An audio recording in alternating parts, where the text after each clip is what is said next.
Okay, so here's that Fox 45 engine that Scott just gave to me that I think I got it in the mail yesterday. And I just completed doing a run of this engine and it ran really well.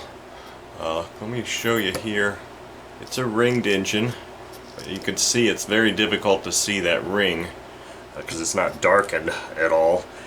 Best I can tell, this engine came out to the public in around 1987 or so.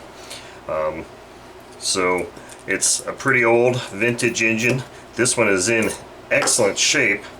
I wanted to take a quick look inside. It's got this, you know, some of these Fox engines have this really large rear case cover, and it makes it kind of interesting to look in there because you can get to see a little bit more of the engine than you normally would on another engine. So that's kind of why, one of the reasons I want to take a look inside, besides the fact that it seems like a really low time engine. And according to what Scott told me, last time he ran it on an airplane was a year ago, and of course I just ran it just a few minutes ago. It's completely cool now. So I want to see what we got here. Hopefully this gasket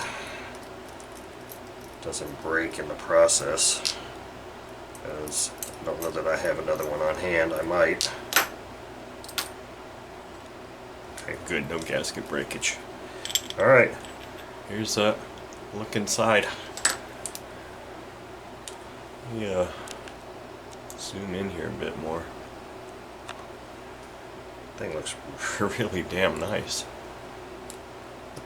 I mean, the bearings, it looks brand new. So I don't know, Scott didn't really know the history of this engine. I think he said he got it on a plane in an estate sale or something like that. So maybe this engine has been worked on before. All I know is that rear bearing looks really new.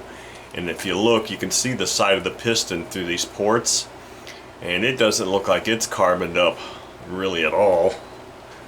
Nor does it look bad here. I guess just for the sake of continuing to look inside, I can pop the head off real quick just so we can see maybe what the top of the head looks like.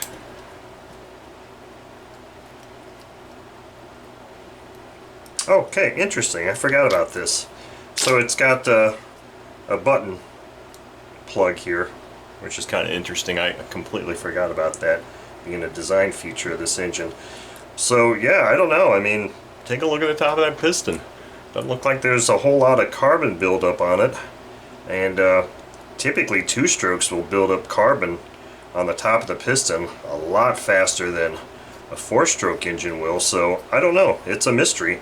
I'm going to say that unless somebody did an exemplary job of cleaning this engine up, I'm going to say this is all original and just in really damn good shape.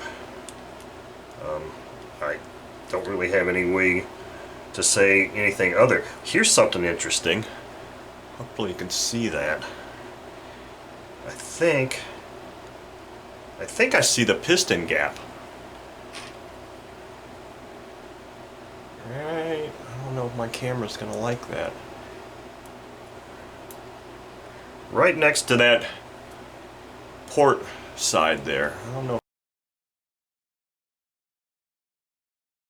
that camera's gonna, I think maybe you can see it there. I'm looking at it through the LCD, so it's a little hard to tell for sure. But I think that looks like the ring gap there. The piston gap, I think I said. I meant the ring gap. So that's interesting.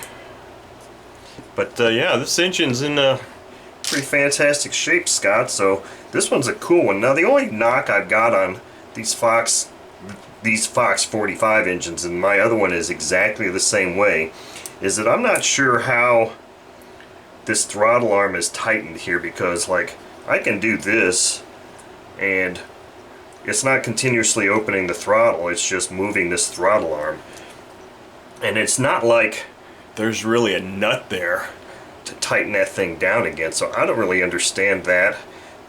If you have too strong of a servo, it's just going to do this, so you have to set your endpoints properly. But I mean, I compensated by, you know, just being gentle when I was advancing the throttle. But I think maybe a couple times in my video I may have done something like that.